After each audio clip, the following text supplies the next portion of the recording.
Commissioners were defiant towards Green's accusations of bias, discrimination, or false play, and solicitor Garen Fidelis spoke to Green about how business gets done with federal money. Every time that we would get that money, we're required to follow what's our public bidding processes, which we explained before, that it gets put out for public bid. Any entity is permitted to bid on that, and then the county rewards the bid to the lowest responsible bidder. The full story from yesterday's work session can be found at beavercountyradio.com. From the Beaver County Courthouse, I'm Matt Durzik for Beaver County Radio News. Students in 6th grade enrolled in public and private schools in Beaver County are invited to participate in the annual spelling bee that is returning after a 3-year absence. Dutch Ridge Elementary School is hosting the event, and registration of a student is required by March 15th. Student winners will receive gift cards. First place gets $100, second place $75, and third place $50. Certificates and medals will also be awarded. Acting Attorney General Michelle Henry announced that the office is offering a new hotline to accept complaints from those who might be experiencing lasting impact from the East Palestine catastrophe. The Office of Attorney General hotline can be contacted at 724-858-4689. Citizens may also email derailment@attorneygeneral.gov or visit attorneygeneral.gov/Norfolk Southern Derailment. Visit the Pennsylvania Emergency Management Agency's online train derailment dashboard for more details about the derailment response, including resources for on-air and water testing, health assessments, and cleaning services. Here's the Beaver County forecast on 95.7 and 99.3 FM, along with 1230 WBVP, 1460 WMBA, and streaming at beavercountyradio.com. We can expect mostly cloudy skies today, becoming gradually sunny through the day, reaching a high of 53. Partly cloudy tonight, going down to a low of around 34. Rain likely tomorrow with a high of 48. There will be some breezy wind with gusts as high as 40 miles per hour. A chance of rain Saturday with otherwise cloudy skies and a high of 45. And mostly sunny on Sunday with a high near 52. That's a look at the news for now. I'm Curtis Walsh on 99.3 FM, 95.7 FM, 1230 WBVP, 1460 WMBA, and streaming live around the world at beavercountyradio.com. It's time for Notes on Local Entertainment, the show highlighting the best in local talent. Hosted by Scott Tady Entertainment, editor for the Beaver County Times, and Eddie Crow. All right, so anyway, I'm enjoying Mike Romite interview the sheriff, Tony Guy. I like Tony Guy. I'm enjoying that. I look up. Scott Tady comes in and reaches into his purse and pulls out makeup. You're taking this on-camera thing seriously, aren't you? I should have a makeup and hairstylist person on staff. We'll put that on your retainer. Ah. Scott Tady joins me every Thursday looking like $1 million. Yeah, I parked in front of down the street a place called Puffin on 7th. They sell tobacco products and vapes. But then like Puffin on, shouldn't they have like a big Puffin mascot? One of those, you know what a puffin is, right? Those birds? Yeah, it's the birds that are allowed special dispensation to eat during Lent. In Bloom County, the Opus was a puffin. People thought he was a penguin, yeah. No, he was a puffin. I want to see a big like ceramic, like 8-foot puffin outside Puffin on 7th. This is why we bring Scott in. It's top of mind stuff with Tady. I didn't know Puffin on 7th. I think of Puff the Magic Dragon. Or that. That. Not saying anything. Scott Tady is the entertainment editor for the Beaver County Times. He joins me every Thursday about this time. You got to go to a show. Are you getting old when you see a show is advertised and you think, I'm going to that one? And then about a week before the show, you go, because that's how I felt when I saw Joe Bonamassa was coming here. Ain't no way I'm missing that. About a week ago, I thought, and I could have scored a decent ticket. I don't know, parking. Is that an old age thing? It happens, but like Bob Seger said, rock and roll never forgets. You can still get out there someday and do it, so wouldn't worry about it. Interesting thing about Joe last night, he only did 13 songs. Yeah, but he's a blues guy. Right, they were all 10 minutes long, so we got our money's worth. He ended with, before the encore, he did ZZ Top's Just Got Paid. Then he started doing the solo from Dazed and Confused by Led Zeppelin. A few people can play that solo as well as Jimmy Page, and Joe did.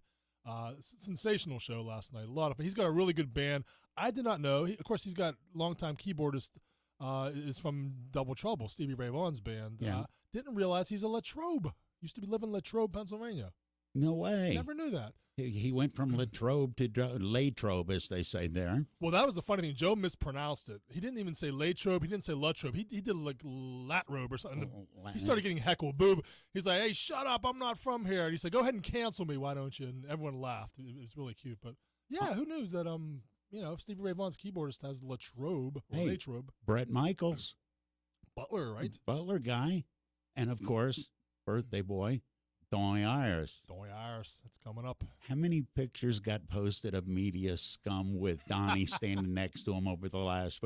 Guilty. No, but see, you can get away with it. You're Beaver County Times. You've known Donnie forever. But all of these part-time weekend weather anchors. Here's a picture of me and Donnie.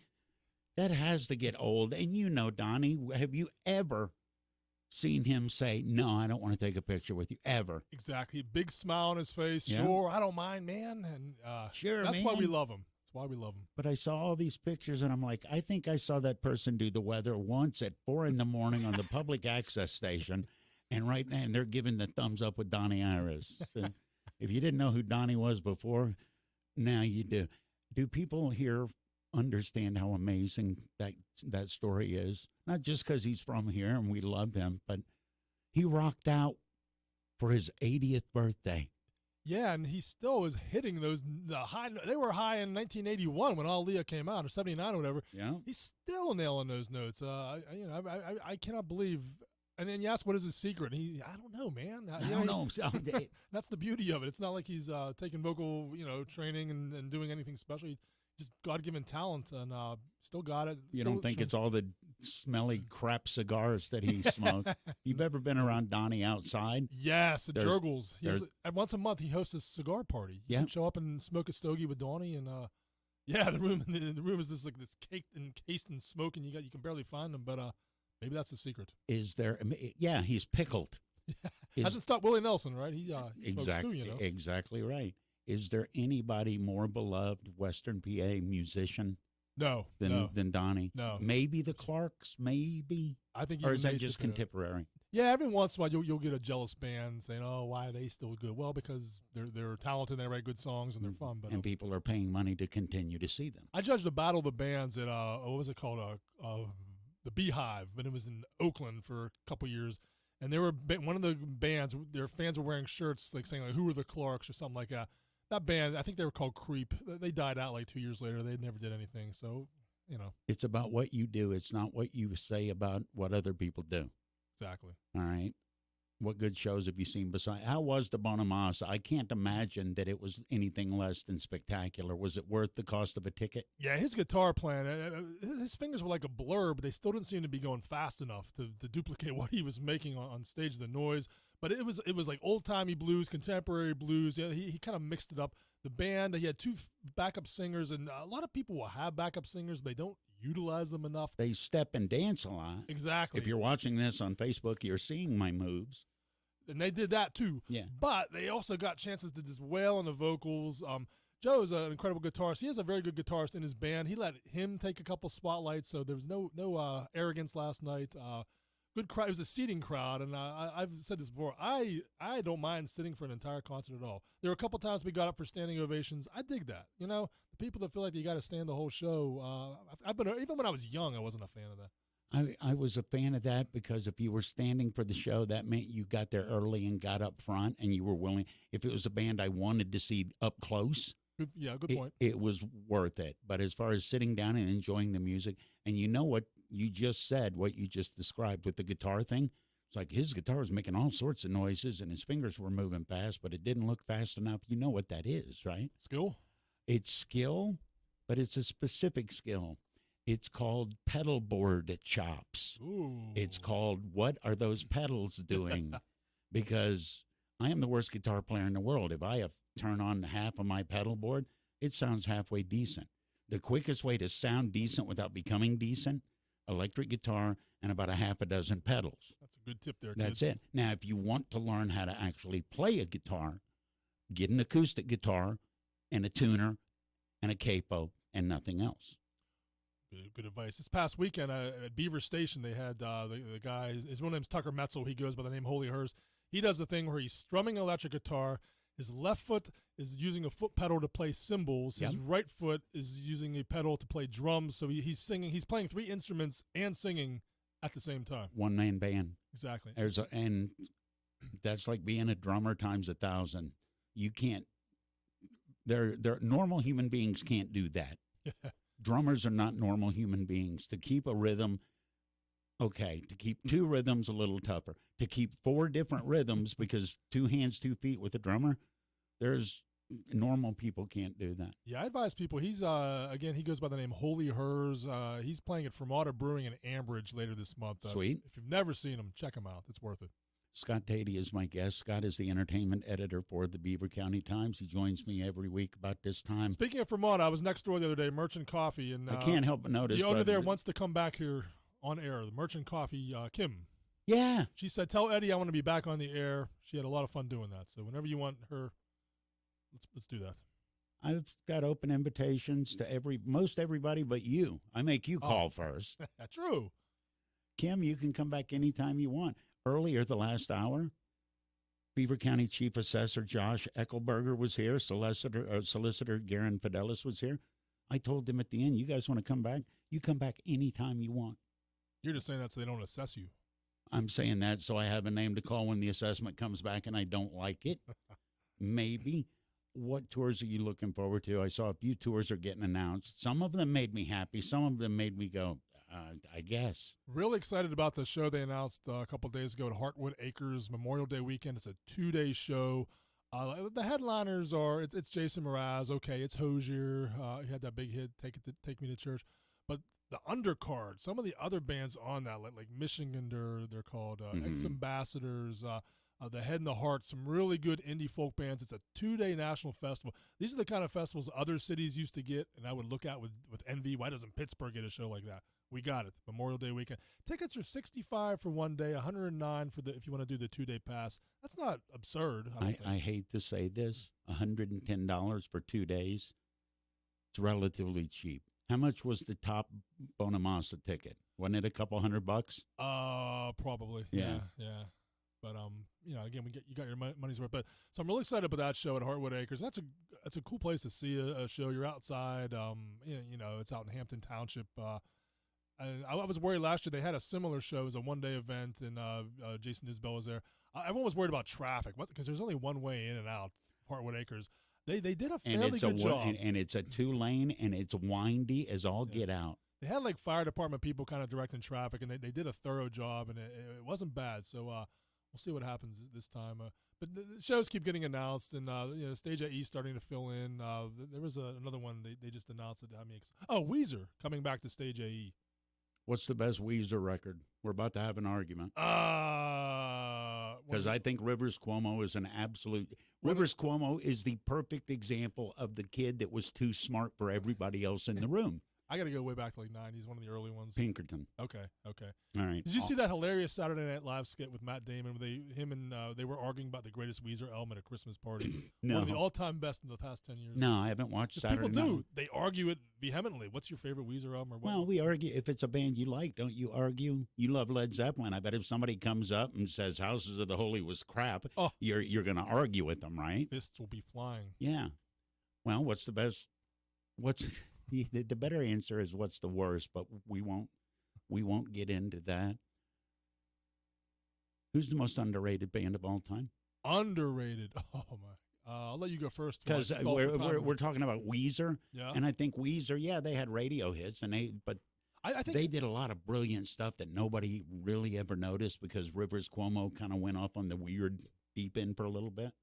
As a live band, I think Green Day is very underrated. I think they always put on a phenomenal show, and I don't think people recognize that. They're not underrated. They get a lot of radio play, but as far as recognition for being really talented live, they come to mind right away. They remind me if The Clash, I remember the first Green Day record. I listened, it's like, oh, okay, this is if Joe Strummer and Paul Weller hung out together. It reminded me if you blended The Clash and The Jam, that was the riff there. I like that. Another one, the Lumineers. Everyone remembers their hit, Ho Hey. Again, as a live band, really, really good. Every time I go see them, I'm thinking, okay, do I really want to be here? Then 5-6 songs in, you're loving it. It's like, oh, yeah, I remember that. There's a reason why I'm here. Yeah. Most overrated band that people will argue and scream, and they're the greatest thing ever, and you just look at them and you think, I don't get it. Kiss. Never got Kiss. I mean, I get the fire breathing. Come on, man. You don't get the nuance of things like God of Thunder. Yeah. Christine 16. Yeah. I mean, I don't make fun of anyone who likes them. That's your thing, whatever. But I think I saw like the fourth farewell tour ago. But they just announced, honestly, people, this is our farewell. We swear we mean absolutely never again. And it ends in Madison Square Garden on December 2nd. So do you blame them, though? There's money to be made. No, I mean, Gene Simmons, this is the guy that copyrighted or trademarked the official Kiss casket. They've made no bones about it. They're going to sell. If you want it, they'll put a Kiss logo on it and sell it to you. I only blame them. They've done so many farewell tours, and it's not as bad as Motley Crue put that in writing, and then 5 years later did a farewell tour. That's the low mark, the low standard. I saw the Who on their farewell tour in '88. Yeah, the Schlitz tour. Yeah, was that what it was? Yeah, it was Schlitz. That's Schlitz, and the mic stands had bike bottle holders to hold the Schlitz to make sure everybody. Schlitz or Stroh's or whatever. So when I think of Pete Townsend, I immediately think of Schlitz beer. Yeah, but I saw that farewell tour in the late 80s, and you blame them? No, I've seen 4 of their tours since I tape recorded that final '88 show in Toronto. Do you know anything about new shows coming to Beaver Station? I fell in love with that venue. I did. What was the first band I saw? Buffalo Rose. Yes. And as soon as I was there, I fell in love with that venue. It had a train going by, not leaking anything. What's going on there this year? That show last Saturday, Tucker did a Roger Miller song called Engine Number 9, and the train went by right after. Perfect. That. What are the odds? Yes. They haven't discussed yet if they're going to have the outdoor shows. The next one there is in late this month, a band called Tiny Wars. They're from Pittsburgh. The singer grew up in Switzerland. Right. Okay. The guitarist is Abby Krisner. People know her from radio and from a couple bands, but they have like a Motels kind of sound, a Go-Go's kind of sound. It's got 2 women just rocking out, really cool. Pat Benatar almost. It's got an '80s vibe about it. And then the opening act is Ashley Marino, who we've talked about on this show. She was on America's Got Talent, a Lincoln Park student who wowed the judges on America's Got Talent, and Simon Cowell was talking about how wonderful she is. She's like, I don't know, I want to get around 15, 16, has already written like 15 or 16 songs as a teenager. That's where the money is as the songwriter. So she's the opening act. It's the final Saturday this month. I highly recommend that concert at Beaver Station. Those dang overachieving kids. I hated them in school. How many songs did you write by the time you were 16? I wrote 1, and I learned that I needed to stop. You were. I decided I was going to be Harry Chapin. And by the end of the song I wrote, I realized I was not Harry Chapin. Nobody cared if the cat was in the cradle. No, there was no cat. See, that's where I messed up. If I'd have put a pet in the song, it was or a taxi. Yeah, it was just about a kid with bubbling hormones and nowhere to go. Scott Tady is my guest. Got nowhere to go for another couple minutes. What's on your video this week? Because people dig that. I had no idea. I watch them. But I'm looking at the number of views that you get when you post your videos. People dig that. I'm filming one this afternoon at Lincoln Park. They have their upcoming show. It has like a 60s mod kind of theme about it. I'm going down there at 3:30 to interview Justin Fortunato, who's pretty much the artistic director there. It's wonderful. The students do the filming. All I have to do is sit there, come up with 4 semi-intelligent questions. Justin Fortunato is a trained, a great actor, great on camera. The Lincoln Park students have 2 cameras there. They have better equipment than some TV stations, and they put it together, they edit, and they email it to me. All I have to do is slap it online. So it's like a union gig. You show up, you talk when they tell you, you shut up when they tell you, and then they send you the finished product. And they'll have the set already. The show sounds fun. It opens later this month. It like I said, has like a swinging London kind of 60s vibe about it. So and you said like a mod thing, mods versus rockers? I don't know if they're actually bringing the rockers. I don't know if they're fighting in Brighton Beach or anything like that, but it's definitely got a mod theme. We joke about you showing up and everybody, the kids doing the work. That's how those kids go on to where those kids go on to. Exactly. There are a lot of kids, not just at Lincoln Park, but there are a lot of kids at performing arts high schools. They're brilliant in high school at performing, but they make their bones by working on a set, working on a technical crew, winning Oscars and Emmys and things like that by working in the industry. That's why those kids are successful. It's not just the performance side of it. You have to learn all of it. And there's such a need for that now. So many streaming, networks and TV. There's never been more TV shows, more TV outlets. So to get into the behind the scenes, the directing, the camera work, the film, there's jobs out there. All right, last question, and you just led to it perfectly. They call you, some streaming service, and they say, Scott Tady, we're going to give you enough money to put together the 6-episode series of your dreams. Where are you going with it? I'm asking you because Mel Brooks' History of the World Part 2 is about to pop out, and I think it's a 4-part series. What would you do? Here's an open checkbook. You're going to make art, and we're going to put it on, Tubi. I think there's a bigger need for comedy right now. I would do comedy. There's so many horror movies. There's so many. Wouldn't scare you away, the wokeness and the cancellations and all that idiocy? Because comedy.